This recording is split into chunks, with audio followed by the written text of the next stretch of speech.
The Statue of Liberty, standing proudly at the entrance of New York Harbor, is an iconic symbol of freedom and democracy, gifted by the people of France to the United States in 1886.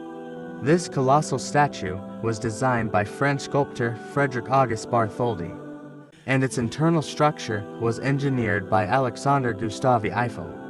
The Statue of Liberty is not only a marvel of art and engineering, but also a powerful representation of the values cherished by both France and the United States.